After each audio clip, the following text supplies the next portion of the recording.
Ito nga, kwento ng babae sa balon.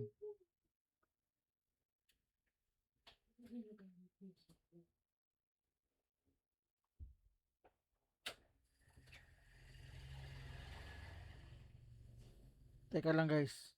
Okay. Pasensya na, nakabala tayo. Meron tayong commercial kanina dun. Walang ya. Ito nga, ang kwento ng babae sa balon. Bansa. Nagsimula ito nung may mga estudyanteng nagpunta sa Himeji Castle, isa sa mga gusaling pinakamatatanda sa buong bansa. Ang gusali na to ay sinasabing itinayo noong taong 1333. Lah, ang layo pa, no? Magpipitong daang taon na ang nakakalipas. Rolling cam. Check mic. Tara na. Madilim na kanto. Sumama ka. Biga news sa screen. Sabay sigaw. Kung mahina lobot mo, back out now. Hey! Door, wreck, slow, pan-ilaw pula. Comment section bro. Huwag kang pumasok dyan. Ha! Sa likod may anino. Frame 1 to 2. Pause, zooming in. Nakita mo? Mamalon yung chat, puro lods naman. May kumalabog sa taas, walang kasama dyan. Huminga ng malalim, sige push pa rin. Kapag trending sulit, bawat kilig at kilabutan. Di ano reaction, multo edition. Sumigaw buong bahay, full transmission. Kung kinilabutan ka, click subscription. Rewind, rewind, para sa apparition.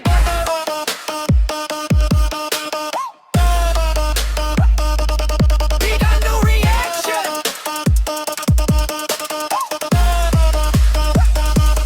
Big ano reaction. Multo edition. Slow-mo, zooming fan by frame vision. Pag may dumaan sa likod ng confirmation. Comment, giving nakita ko. Full conviction. Guys, pakinggan nyo ko. Sabay kahit sa headset may boses na pabulong riot. Thermocam sa hallway, malamig na spot. Kung may nandyan, pakigalaw ng upuan shot. Lights flick, jump cut, sabay tawa pilit. Okay pa ako guys. Promise, legit. Pero puso rumaraga sa views sa isip. Next clip, mas wild. Huwag kayong aalis. Ano reaction? Hulto edition. Sumigaw buong bahay, full transmission. Kung kinilabutan ka, click subscription. Rewind, rewind, para sa apparition. Yung mga estudyanteng nagpunta dito, hindi naman sila nag-ingay dun sa loob. Nandun lang sila sa labas. Dito ay nag-inuman sila dito, nagkwentuhan, nag-ingay. Bagaman marami nang sumaway sa kanila. Ang ginawa nila ay nagtayo sila ng tent malapit dun sa castle. At dito sila nag-inuman. Hanggang sa sobrang pagkalasing ay nakatulog na sila. Isa sa mga estudyante na to ay si Hiroto, 17 taong gulang. Nagising siya mag-aalas 5 ng umaga. Ano to? Okidoki? Ano? Okiko Ido story? Dahil naiihi siya, kaya naghanap siya ng puno na siyang ginamit niya para umihi. Pero habang umiihi siya ay may narinig siyang mga bulungan. Kaya naman, sinundan niya to. Sa paglipas ng ilang mga segundong sinusundan niya to ay patuloy na itong lumalakas ng lumalakas. Inisip niya isa to sa mga kasama niya hanggang dinala siya ng mga bulungan na yun sa isang balon. At doon sa kalaliman ng balon na yun nanggagaling yung mga bulungan. Sinubukan niyang pakinggan kung anong sinasabi nito at ang mga salitang narinig niya ay 1、2、3、4、5、6、Di ba nagbibilang yun? Ichi, Nissan, darating. Charot. 7、8、9。 pagkatapos niyang banggitin yung huling salita na Q ay bigla na lang itong sumigaw at umiyak ng malakas. Kaya naman sabi ni Hiroto ay hihingi siya ng tulong, hintayin siya. Pero hindi pa man siya nakakaalis ay nakarinig na siya ng napakabilis na mga yapak ng paa paakyat ng balon.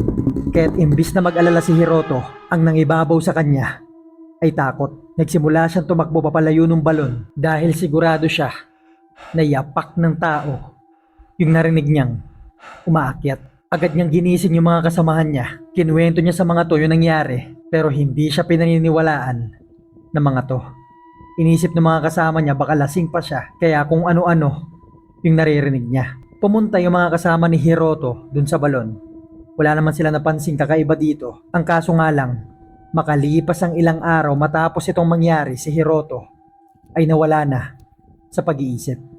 Hindi na ito naging normal sa pagkilos, maging sa pag-iisip. Kaya naman Nabaliw. kailangan nitong manatili sa ospital. Ang mga salitang binabanggit palagi ni Hiroto ay Ichi, Ni, San, Yon, Go, Roku, Nana, Hachi, Kyu. Pagkatapos niyang banggitin yung mga salita na yan ay bigla na lang itong iiyak at magsisisigaw. Hindi nila malaman kung ano ba talaga ang nangyari dito. Hanggang sa hindi na iwasan ay nagsimula na itong pag-usapan ng mga tao. At nakarating na nga yung pangyayari na to kay Hiroto sa mga taong nakatira sa Himeji City. Lalo na sa mga taong matagal nang nakatira malapit sa Himeji Castle. Nung narinig nila to ay alam na nila kung sino at kanino galing yung mga boses na narinig ni Hiroto. Dahil yung balon na yon ay tinatawag na Okiko Well. Mahigit 500 taon na ang nakakalipas nung nagawa ito. Ang kwento na to ay ang isa sa mga inspirasyon ng palabas na Daring at Sadako na malamang sa malamang ay marami sa atin Yung Sadako, ang creepy. ang hindi nakakaalam. Ang kwento na to siguro ay ang isa sa mga pinaka-interesado at nakakakilabot na kwento sa channel na to. Ito ay ang kwento ni Okiko na isang dalagang namuhay noong taong 1550. Pero bago natin simulan tong kwento ay bibigyan ko lang kayo ng ilang updates patungkol sa t-shirt o merch ng channel na to. Dahil medyo marami Ipa-merch pa. na rin yung nagme-message sa akin sa Facebook, nagko-comment sa YouTube. Ito na yung mga magiging final na designs ng t-shirt. Para masulit na yung delivery, maglalagay na rin ako ng Dark Archives na pin na pwede nyong ilagay sa bag nyo kung saan man. Maglalagay na rin ako ng stickers. Gagawa ako ng group chat sa Facebook para isang announcement na lang sa pag-ship ng mga t-shirt. Gagawin na nating free shipping sa buong Pilipinas. Pero kung may o-order man na taga ibang bansa, siguro magagawa naman yan ng paraan. Gagawan ko na lang kayo ng bukod na group chat. Sa pag-aasikaso ng merch nitong Dark Archives tapos paggawa ng kwento, medyo mahirap siyang pagsabayin kaya naman 100 t-shirt lang yung isi-ship ko. Ilalagay ko na lang yung link sa comment section ng video na to. Yung Facebook page nitong Dark Archives.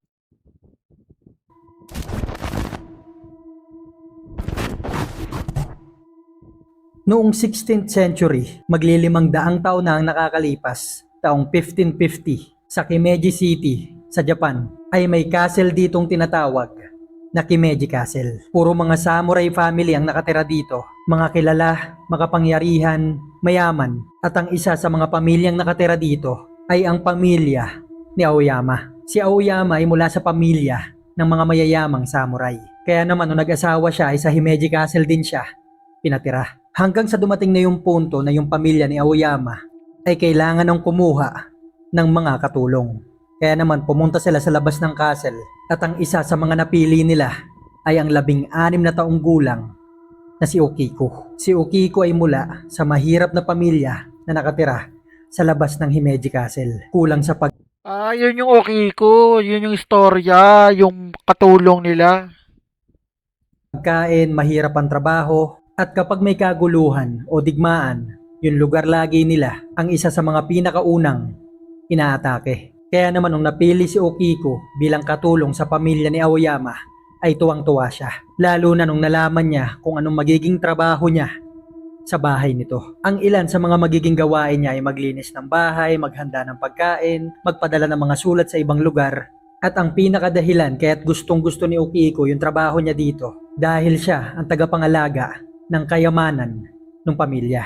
Siya maglilinis nito, magbibilang, titignan kung may mga sira ba yung mga to, at ang pinakapaborito niyang kayamanan na nililinis niya ay ang tinatawag na the 10 heirloom plates. Hindi ito kagaya ng plato na kinakainan. Uri ito ng plato na gawa sa mga pinakamamahal na materyales sa buong Japan noong mga panahon na to. Ang halaga ng 10 plato na to ay kasing halaga na rin nung kabuuan ng Himeji Castle. Gustong-gusto itong nililinis ni Okiko, hindi dahil mamahalin ito, kundi dahil napakagaganda ng mga design ng mga plato.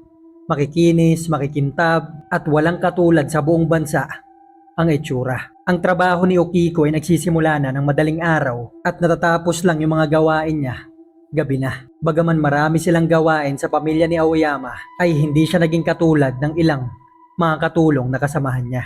Nananatili siyang mahinhin, mahinahon sa bawat ginagawa niya. At tuwing madaling araw ang una nitong ginagawa ay binibilang yung 10 platong kayamanan ng Aoyama. Tatanggalin niya ito sa lagayan, bibilangin, pupunasan. Pagkatapos nito ay ibabalik niya na sa kani-kaniyang mga lagayan. Ito ang unang ginagawa ni Okiko pagkagising niya pa lang. At ito rin yung huli niyang ginagawa bago matulog. Babalik siya kung saan ito nakalagay, lilinisin, bibilangin, aayusin bago siya matulog. Kaya naman yung mga kasamahan ni Okiko ay palagi itong naririnig na nagbibilang ng 1 hanggang 10. Dahil maingat nitong binibilang bawat isang plato na mahawakan niya para masigurado niya siguro na wala siyang malalampasan. Ganito lang yung buhay ni Okiko. Simple lang, matrabaho, pero mas gusto niya yung buhay niya dun sa loob ng castle kaysa sa labas. Hanggang isang Siyempre, ako ba naman, doon sa labas, kung nasa labas ako, tapos nandun ako sa lugar na magulo, mas pipiliin ko na lang maging ganyan. araw ay napansin ni Aoyama yung pagiging mahinhin ni Okiko. Palagi lang itong mahinahon kahit ano pa man ang ginagawa nito at mukhang masaya siya sa trabaho niya. Kaya naman inalok ni Aoyama si Okiko na maging concubine wife niya. Sa gulat ni Aoyama ay hindi ito pumayag. Ang concubine ay legal na bagay noong unang panahon. Parang kabit. Kabit ba yan? Baga meron ng asawa si Aoyama, gusto niya pang magkaroon ng ibang babae sa buhay niya na tatawagin nga na concubine. Pinangakuan niya si Okiko na magandang buhay, kayamanan, magandang pananamit, pero kahit anong pilit ang gawin ni Aoyama ay hindi talaga ito pumapayag. Hindi niya malaman kung Nakakatakot talaga yung history ng mga Japan dati, no? ano ang dahilan.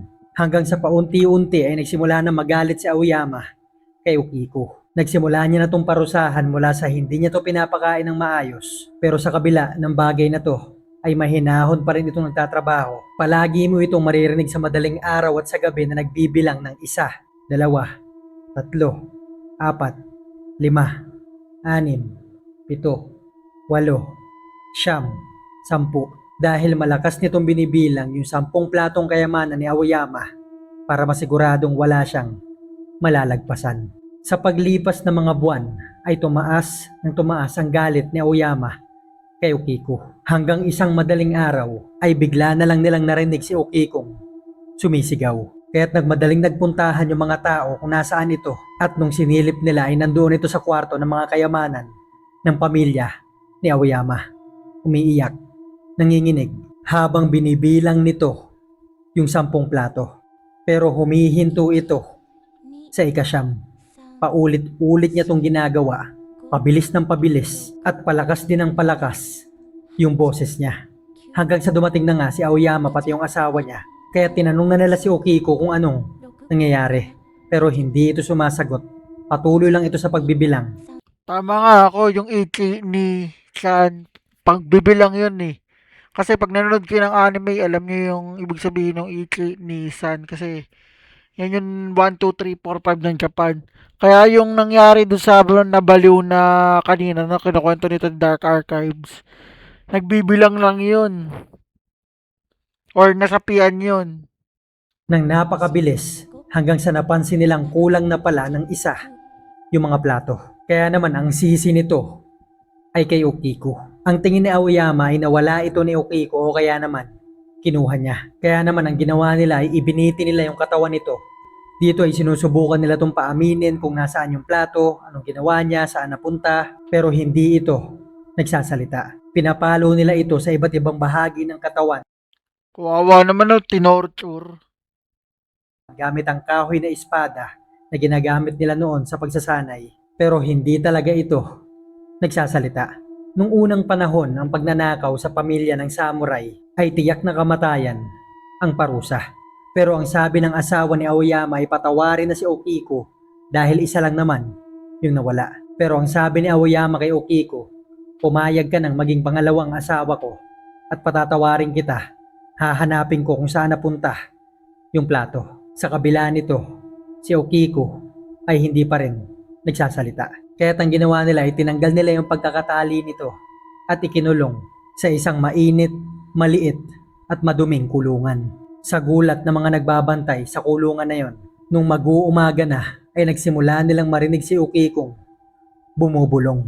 Nung sinilip nila kung anong ginagawa nito, ay nagbibilang pa rin ito ng 1 hanggang 9. Pagdating niya sa 9 na bilang ay nagsisimula itong sumigaw at umiyak na para bang may trauma ito sa pagkawala nung isa sa mga plato. Makalipas ang ilang araw nang nakakulong si Okiko, nang hindi ito pinapakain, natuyo na lang yung mga dugo niya sa katawan mula sa mga palo ng kahoy na espada na siyang ginamit para paluin siya sa buo niyang katawan. Ay bumisita si Aoyama kay Okiko. Sinabihan niya si Okiko na kung bakit hindi na lang daw kasi siya pumayag na maging concubine niya. At dahil hindi pa rin ito nagsasalita, inutos ni Aoyama na putulin yung mga daliri ni Okiko na siyang ginagamit nito sa pagbilang. Wala namang magawa yung mga Kawawa naman, tinorture. gwardiya kundi sumunod sa utos ni Aoyama. Kaya naman pinutol nila yung ilang mga daliri ni Okiko. Hanggang sa paglipas ng ilang mga araw ay nakita nila si Okiko na naglalakad-lakad sa labas ng castle. Tumayo ito sa gilid ng balon. Sabay, tumalon sa loob nito. Yung balon na yon ay napakalalim at matagal nang hindi ginagamit. Sa tingin ng ilang tao, kaya ito ginawa ni Okiko bilang parusa sa sarili niya sa pagkawala ng isa sa mga plato. Sabi naman ng ilang tao, ginawa niya to dahil sa sobrang sakit na mga nangyayari sa buhay niya. Mapapisikal man o emosyonal. Ang nakakakilabot dito, sa parehong oras sa madaling araw at sa parehong oras sa gabi na ginagawa ni Okiko yung pagbibilang sa mga plato na yon, ay naririnig pa rin nila yung boses nito mula sa kalaliman ng balon na yon na patuloy pa rin itong nagbibilang. Creepy nun ano. Dahil nga sa lalim ng balon na yon at hindi natiyak kung anong nasa ilalim nito, ay hindi na nila na-recover yung bangkay ni Okiko. Pero hindi dito natapos yung kwento niya. Paglipas ng ilang mga taon, yung asawa ni Aoyama ay nagdalang tao. Nagdiwang noon lahat ng mga taong kakilala nila. Nung nanganganak na yung asawa ni Aoyama, naganda sila ng pagkain, nagtipon-tipon sila. Pagkatapos nitong manganak, nakita nilang babae yung anak nito. Pero imbis na matuwa si Aoyama, ay nagsimula siyang kilabutan. Dahil nung sinilip niya na yung sanggol na anak niyang babae, ay kulang yung mga daliri nito. Yung mga daliring nawawala nito sa kamay ay mga parehong daliri na pinaputol niya sa kamay ni Okiko. Ang creepy nun. Na-reincarnate kaya yun? Kumpara sa ibang tao ay kapansanan ito. Iba naman ang tingin dito ni Aoyama. Sa tingin niya ay paghihiganti ito ni Okiko sa kanya. Mula nung pinanganak yung batang babae na yon ay hindi na naging maayos ang pag-iisip ni Aoyama. Hanggang sa paglipas ng mga taon ay namatay ito sa digmaan. Napaalis na rin yung mga abusadong nakatira sa Himeji Castle at may mga bagong pamilya na tumira dito. Pero sa kabila ng ilang dekada na ang lumilipas mula nung namatay si Okiko, ay patuloy pa rin ng mga report ng mga taong nakakarinig ng boses ng babae sa ilalim ng balon na yon na nagbibilang ng 1 hanggang 9. Hanggang sa nagsimula na rin yung mga report ng mga taong nakakita daw ng babaeng naglalakad-lakad sa paligid ng balon na yon. Nakaputi itong kimono habang may hawak na mga bato at nagbibilang ito ng 1 hanggang 9. Sa paglipas ng ilang daang taon, hindi pa rin maipaliwanag pero hindi pa rin nawawala yung report na may mga tao pa rin daw na nakakarinig ng mga bilang ni Okiko. Ang ilan sa mga report dito ay may turista daw na pumunta sa Himeji Castle. Kinagabihan ay nakakita ito ng napakahabang buhok. Nung sinubukan niya tong sundan, nagmumula pala ito doon sa balon. Creepy dito. Sa kabila ng wala namang kaalam-alam yung turista na to patungkol sa nangyari sa balon na yon. Hanggang sa panahon natin ngayon, 21st century, hindi pa rin tapos yung mga nakakakilabot na karanasan doon sa balon na yon.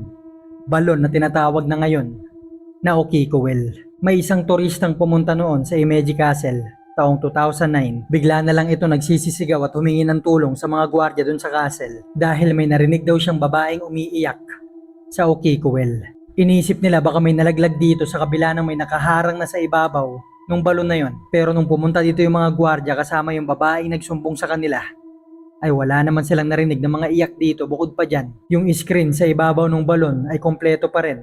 Hindi naman sira.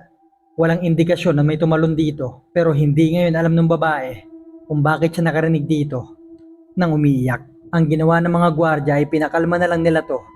Hindi na lang nila sinabi yung history nung balon na yon patungkol kay Okiku. Ang isa sa mga pinakahuling nakakakilabot na report na nangyari sa Okikuwel ay nangyari noong COVID-19. 2 gwardiya noon ang nagbabantay sa Himeji Castle. Mag-aalas 8 ng gabi. Natural lang na walang turista noon sa Himeji Castle dahil bukod sa gabi na ay naka-lockdown din yung lugar. Sa gulat nitong 2 gwardiya ay nagsimula silang makarinig ng mga bulong-bulungan sa labas ng castle. Sinubukan nila tong sundan. Sa kilabot nilang nagsisimula pala yung mga bulong-bulungan na yon sa balon kung saan tumalon si Okiku.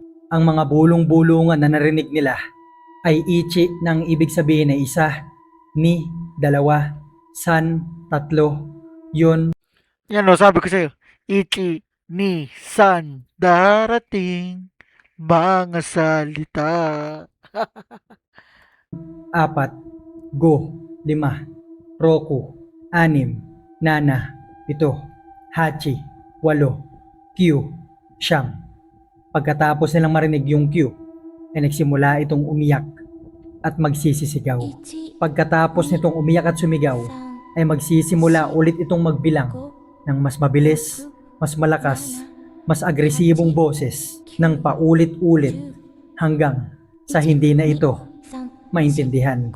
Parehong mga boses at mga salitang narinig ni Hiroto, yung estudyanteng nakarinig ng pagbilang ni Okiku na narinig nyo sa pasimula ng video na to.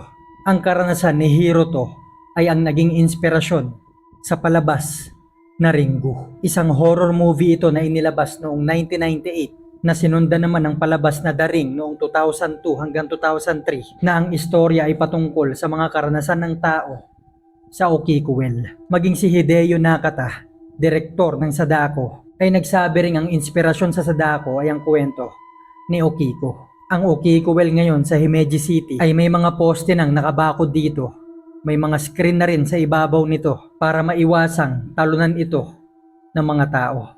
Dahil may ilang mga teorya mula 1920 hanggang taong 1990, yung mga tao daw na nawawala noon sa Himeji City ay doon matatagpuan. Hindi man ito kumpirmado, pero maaaring hindi na natin ito malaman. Ang kwento Ang creepy naman yan. na to ni Okiku ay hindi nakakatakot para sa iba, kundi naaawa sila sa 16 na taong gulang na babae noon na naging biktima ng pang-aabuso sa kapangyarihan. Pero sa kabilang banda naman, para naman sa mga taong nakarinig ng pagbibilang ni Okiku, ay hindi mo daw talaga maiiwasang sundan yung mga bilang na yon. Na kapag sasabayan mo yung bilang, baka maging isa ka na sa mga kasama ni Okiku sa kalaliman nung parehong balon. 1 2 3 4 5 6 Ay, 7 8 9 1 2 3 4 5 6 7 8 9 Mag-iwan na lang kayo ng comment kung ano masasabi nyo sa kwento ni Okiku. Iiwan ko na lang din yung link ng Facebook page ng Dark Art.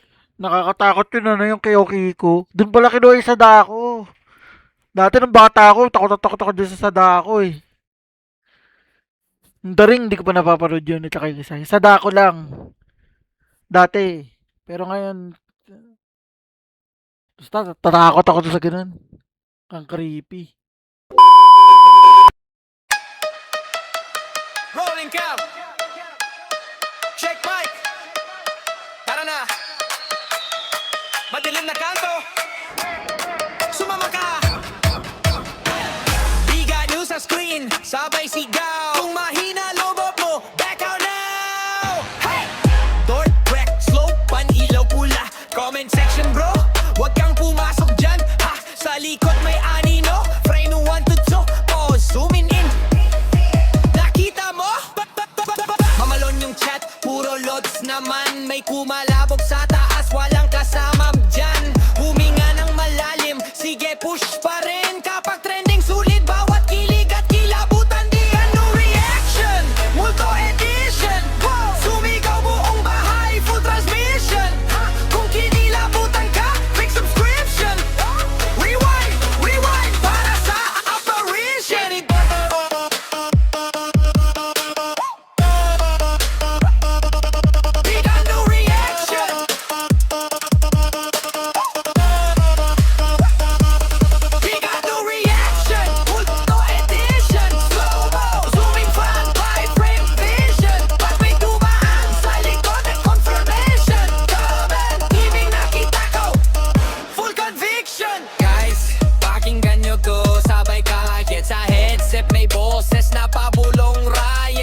sabay tawa pilit. Okay pa ako guys, promise legit, pero puso rumaraga sa views sa isip.